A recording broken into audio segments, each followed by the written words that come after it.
Lenore, Lenore, please don't leave me like my love. Please. Please, Lenore, stay with me, stay with me. I know you can stay, I know you can fight. Please, my love, please don't leave.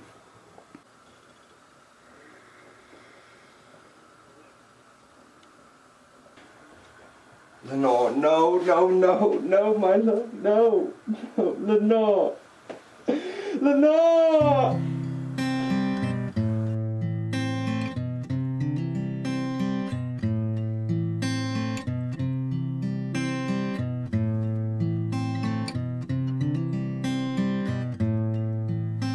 I heard there was a secret chord David played and it pleased the Lord. But you don't really care for music, do ya? Well, it goes like this: the fourth, the fifth, the minor fall and the major lift, and the baffled king composing hallelujah, hallelujah, hallelujah, hallelujah, hallelujah.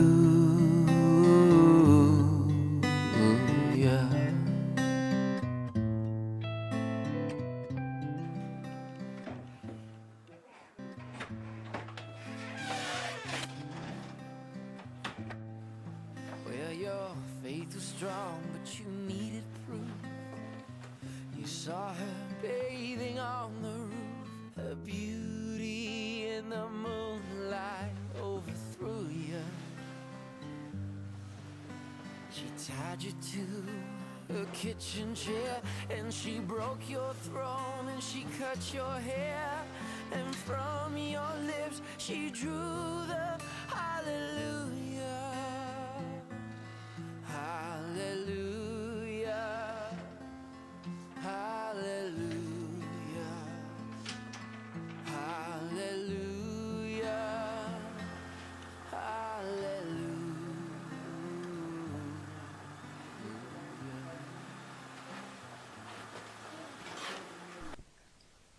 Once upon a midnight dreary, while I pondered weak and weary over many a quaint and curious volume of forgotten lore, while I nodded nearly napping, suddenly there came a tapping, as of someone gently rapping at my chamber door.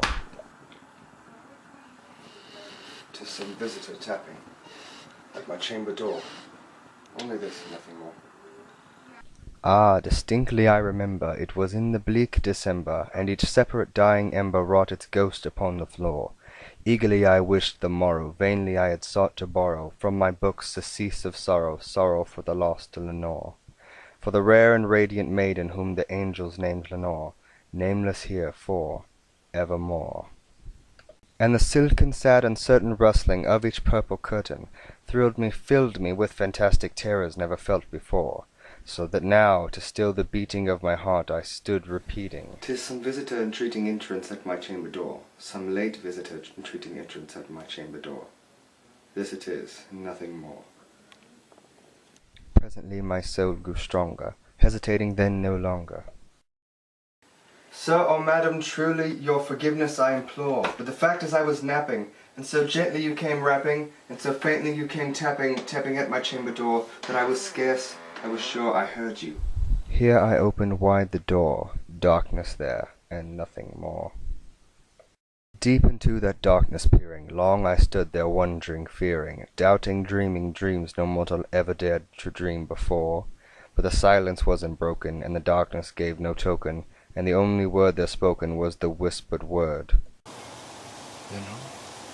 This I whispered, and an echo murmured back the word. Lenore. Merely this, and nothing more. Back into the chamber turning, all my soul within me burning, soon again I heard a tapping, somewhat louder than before.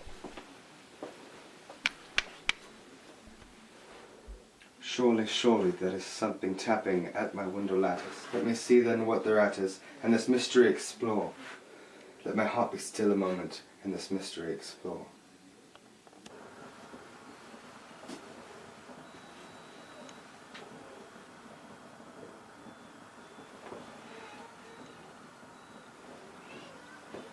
'Tis the wind, and nothing more.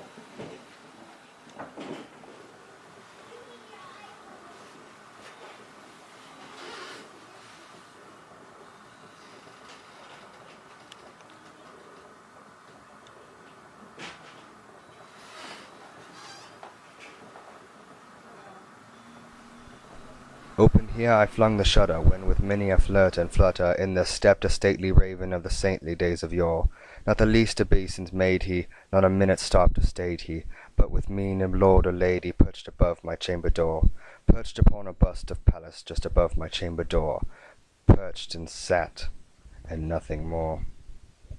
Then this ebony bird beguiling my sad fancy into smiling, by the grave and stern decorum of the countenance it wore. Though thy crest be shorn and shaven, thou art sure no craven, ghastly grim and ancient raven, wandering from the nightly shore. Tell me what thy lordly name is on the night's Plutonian shore. Nevermore. Much I marvelled this ungainly fowl to hear discourse so plainly, though its answer little meaning, little relevancy bore. For we cannot help agreeing that no living human being ever yet was blessed with seeing bird above his chamber door, bird or beast above the sculptured bust above his chamber door, with such a name as Nevermore. But the raven, sitting lonely on the placid bust, spoke only that one word, as if his soul in that one word he did outpour. Nothing further than he uttered, not a feather than he fluttered, till I scarcely more than muttered. Other friends have flown before. On the morrow you will leave me, like my hopes have flown before. Nevermore. Startled at the stillness broken by reply so aptly spoken, Doubtless, what it utters is its only stock and store, caught from some unhappy master whom unmerciful disaster followed fast and followed faster, till his songs one burden bore, till the dirges of his hope that melancholy burden bore of Nevermore, nevermore. but the raven still beguiling all my sad soul into smiling, straight I wheeled a cushioned seat in front of bird and bust and door. Then upon velvet sinking I betook myself to linking fancy unto fancy, and thinking what this ominous bird of yore, what this grim, ungainly, ghastly, gaunt, and ominous bird of yore meant in croaking Nevermore. Then I sat engaged in guessing, but no syllable expressing, to the fowl whose fiery eyes now burned into my bosom's core. This and more I sat divining, with my head at ease reclining on the cushion's velvet lining that the lamplight gloated o'er, but whose velvet violet lining with the lamplight gloated o'er she shall press, nevermore. Then methought the air grew denser, perfumed from an unseen censer, swung by seraphim whose footfalls tinkled on the tufted floor. Wretch, thy God hath lent thee, by these angels he has sent thee, respite, respite, and nepenthe from thy memories of Lenore. Quaff, oh quaff this kind nepenthe, and forget this lost Lenore. Nevermore. Prophet, thing of evil, prophet still, if bird or devil, whether tempter sent or whether tempest tossed thee here ashore, desolate yet all undaunted, on this desert land enchanted, on this home by horror haunted, tell me truly, I implore, is there balm in Gilead? Tell me, I implore. Nevermore. Prophet, thing of evil, prophet still, if bird or devil, by that heaven that bends above us, by that God we both adore. Tell this soul with sorrow laden, within its distant Aden, it will clasp a sainted maiden whom the angels named Lenore. It will clasp a rare and radiant maiden whom the angels named Lenore. Nevermore. Be that word our sign of parting, bird or fiend, get thee back into the tempest of the night's Plutonian shore. Leave no black plume as a token of the lie thy soul hath spoken. Leave my loneliness unbroken. Quit the bust above my door. Take thy beak from out my heart, and take thy form from off my door. Nevermore. And the raven never flitting, still is sitting on the pallid bust of Pallas just above my chamber door, and his eyes have all the seeming of a demon's that is dreaming. In the lamplight o'er him streaming throws his shadow on the floor, and my soul from out that shadow that lies floating on the floor shall be lifted nevermore.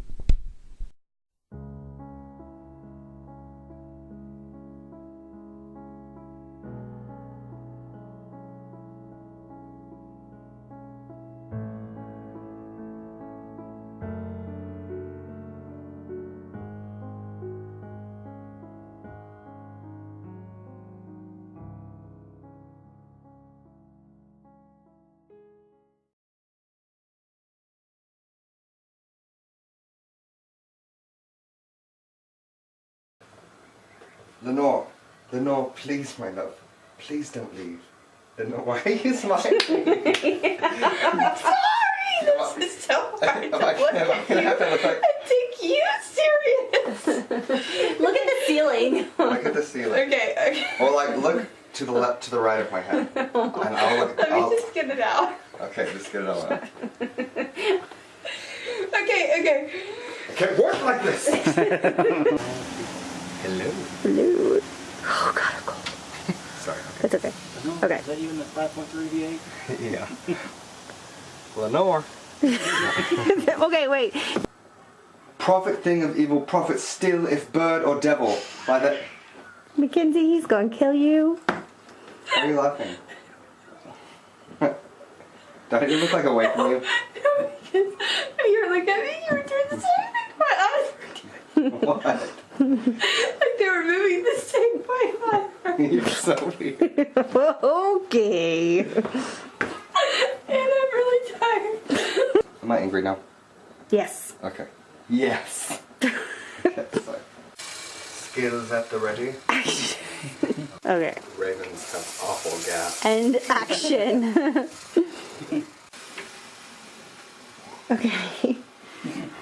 Is too much light or what?